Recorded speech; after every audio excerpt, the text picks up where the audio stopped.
Now, let's look deeper into that Trump speech and Americans' reaction to it. It was unlike any congressional address we have seen. 2 solid hours of America First shock and awe. It was bold, clear-eyed, jubilant and deeply emotional at times. It was a celebration of what makes America great and a recognition of the job ahead.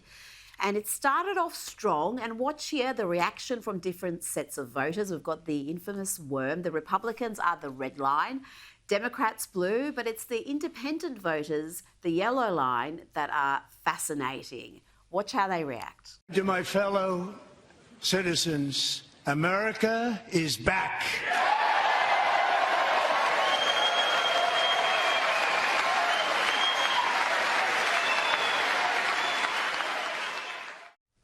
And when it came to the antics of Democrats booing, particularly Al Green, who was booing and heckling so much that he had to be removed, again, that yellow line is fascinating. They did not like that kind of behaviour. Let's bring in commentator and author of the new book, The Children We Left Behind, Adam B. Coleman. Adam, we've now got a censure resolution by Republican Dan Newhouse to reprimand Al Green.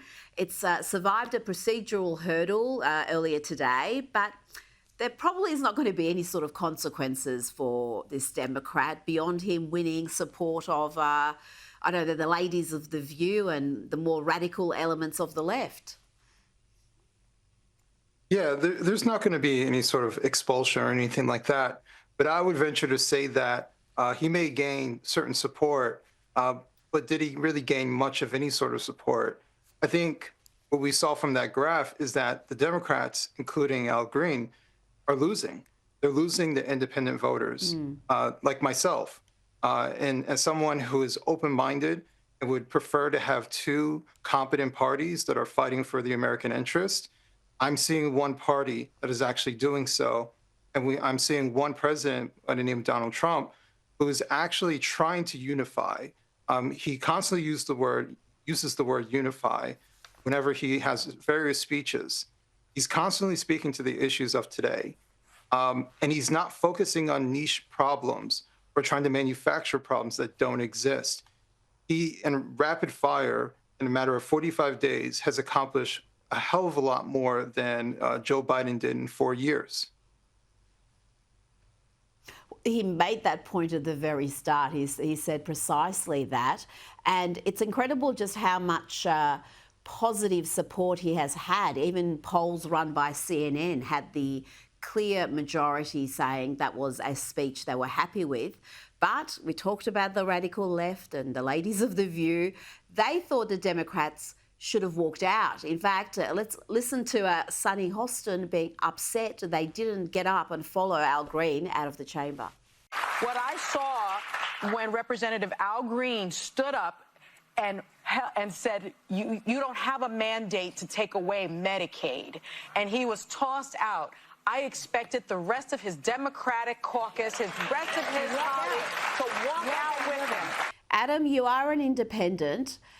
How broken is the left in the US right now? From watching from here, it seems like the loudest, most prominent voices are also the most unhinged. That's absolutely correct. It's very disappointing because after Trump's win, I thought there'd be a moment of recognition. Like, where did we go wrong as Democrats? Where they would reflect, even just for a little bit. I've seen very little of that. And so much so that I've seen maybe one or two somewhat prominent voices second-guessing their strategy. But the large majority are just doubling down. And they're going back to Trump derangement syndrome. And so much so that anyone who is attached to Trump, even a cancer survivor, can't even get an applause because Trump selected him to get some sort of prominence. So I'm seeing petulant children coming from the Democratic Party. And that's what we saw last night. We saw children. These aren't representatives. They represent no one except for themselves. They don't represent the interests of the majority of voters who show poll after poll showing very clear what they care about, and they ignore it. They go forth with things that are niche. They go forth with the far left and their endeavors, they go forth with everything else than someone like myself who is open-minded and willing to vote for either party. They completely ignore me. When I complain about illegal immigration being down the street from me at a warehouse, and there's illegal immigrants who work there every single day, what do they say? Americans don't want to do those jobs. Don't worry about it. So far, the only person that I see that is strong and having some sort of resolution is Donald Trump, and that's the very man that they hate. They do, and they hate him so much that we've had the Democrat ladies in pink holding up their silly little signs, but these women who are supposed to be all about women's empowerment, they could not bring themselves to applaud a woman like Peyton McNabb. Here she is, sitting next to Second Lady Usha Vance, and Trump recounts her ordeal.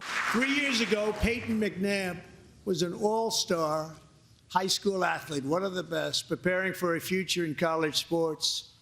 But when her girls' volleyball match was invaded by a male, he smashed the ball so hard in Peyton's face, causing traumatic brain injury, partially paralyzing her right side and ending her athletic career. Peyton is here tonight in the gallery, and Peyton, from now on, schools will kick the men off the girls' team, or they will lose all federal funding.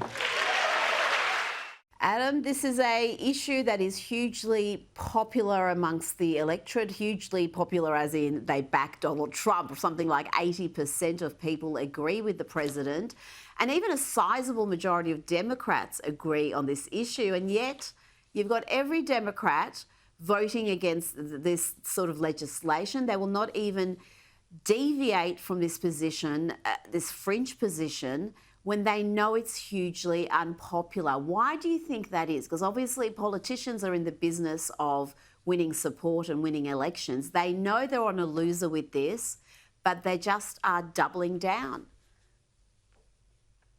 Well, it's depending on whose support they're actually trying to win. They're not trying to win my support. They're trying to win a particular group of people's support.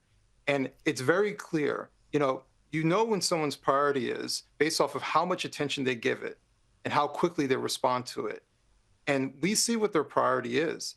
Their interests are of the NGOs. Their interests are of the LGBT organizations that are always in their ear, telling them what they want, completely ignoring what everybody else who doesn't have a lobbyist, who can't show up at Congress to lobby for what they want, right? The American people, who are mostly rational when it comes to things like this, understand that there's something highly unfair with having a grown man play against other women. They know that.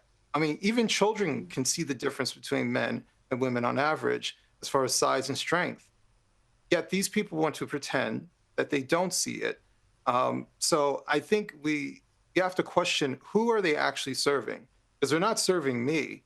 They're not serving the average American who's just using common sense. Well, Peyton McNabb had this to say about the Democrats. She said the Democrat Party was disrespectful. They didn't stand up for any of the guests. They didn't stand up for DJ Daniel, who is the young boy who survived brain cancer. They didn't stand up for Lake and Riley's family, whose daughter literally suffered a traumatic death that should have never happened. And every other guest that was there had some sort of powerful story, and they didn't clap for any of that. So it was heartbreaking. And honestly, I wish I could say I was surprised, but I'm not.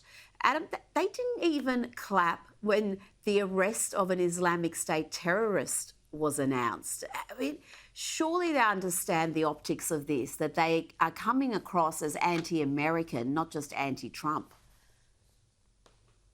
You're exactly right. They are coming across that way. The problem is that they are in a particular bubble that is not willing to criticize itself. All it does is affirm itself. And so that's how you get them showing up with paddle boards and messages on it, with uniformed colored outfits, right? Believing that they're actually doing something. And this is the biggest problem with the Democratic Party. They're in love with virtue signaling. They're in love with the idea of doing something, but not actually doing something. They are married to showing the world that they're good people by doing absolutely nothing to prove so. And so this is where we're at today. Petulant children who do absolutely nothing to help the very people that they were elected to support. They're supposed to be representatives, and all they care about are the people who are sitting next to them in Congress, not us. Now, let's end with a bit of a shady camera work. The cameraman here is just very mischievous indeed, because Donald Trump was talking about DEI, diversity, equity, inclusion, how he's stripping it out of the bureaucracy. And let's see who the cameraman or woman chose to focus on. The tyranny of so-called diversity, equity, and inclusion policies all across the entire federal government and indeed the private sector and our military. And our country will be woke no longer. That is some shady work there, Adam, focusing on Ilhan Omar. But DEI is a big issue. It is, again, a polarising issue, but one of the ones that really separates the Democrats and the Republicans. What's been the fallout from Donald Trump implementing these policies? Because as he said, it's not just going to be in the bureaucracy and the government bodies. It's going to roll out in the private sector. He is not going to have any sort of institutional racism where someone gets an advantage because of their skin colour or their gender or their sexuality. Yeah, what's been happening with DEI has been fascinating. I actually have a piece coming out tomorrow on my Substack about it. You know, corporate America has been pulling away from DEI for the past couple of years, especially. It's too costly. The cost-benefit analysis isn't really there. On top of that, you have all different types of boycotts. The language of DEI has become toxic in many corporations. And so 5 years ago, where they were pledging to, support this Black-owned business and to hire X amount of people of this demographic, in some companies, they're completely scrapping diversity. We're having a little bit of an economic downturn. There's a lot of layoffs, and the first people who are getting fired are part of the diversity crew. But the biggest thing when it comes to the federal government, I think is going to be important with Trump. While the corporations are using Trump as a scapegoat, I do think that Trump is going to empower the EEOC to actually go after corporations because diversity hiring violates the EEOC standards. And so they have every right to go after a corporation who is still practicing these things. That is going to be amazing to see if you've got corporations being, having fines or all sorts of investigations if they find that their hiring practices are discriminatory. Adam B. Coleman, thank you so much for your time tonight.